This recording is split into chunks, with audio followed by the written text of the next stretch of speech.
Good morning.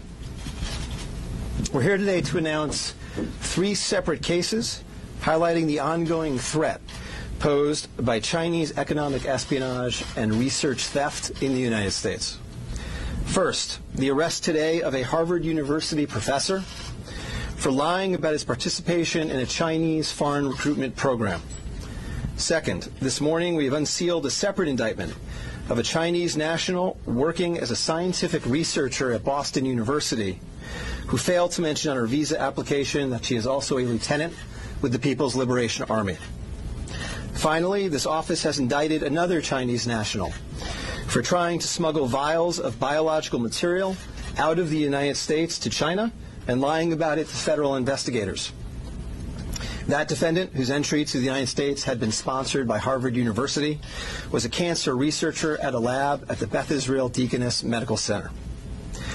So, this morning, the FBI arrested Dr. Charles Lieber, the chair of the Department of Chemistry and Chemical Biology at Harvard University, for making false statements regarding his involvement in China's Thousand Talents Plan and his affiliation with the Wuhan University of Technology.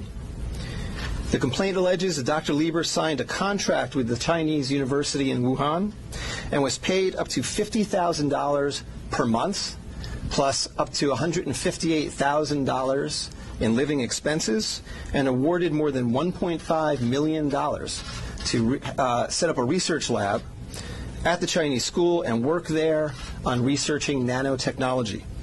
Lieber also joined China's Thousand Talents Plan, according to the complaint, a Chinese government-run program designed to entice scientists and researchers in the United States to share their research expertise with China. At the same time, Dr. Lieber was receiving U.S. grant funds from the Department of Defense and the National Institutes of Health. National Institutes of Health spends up to $39 million a year funding medical research in the United States. Those programs required Dr. Lieber to disclose if he was working with, including receiving funding from, any foreign power.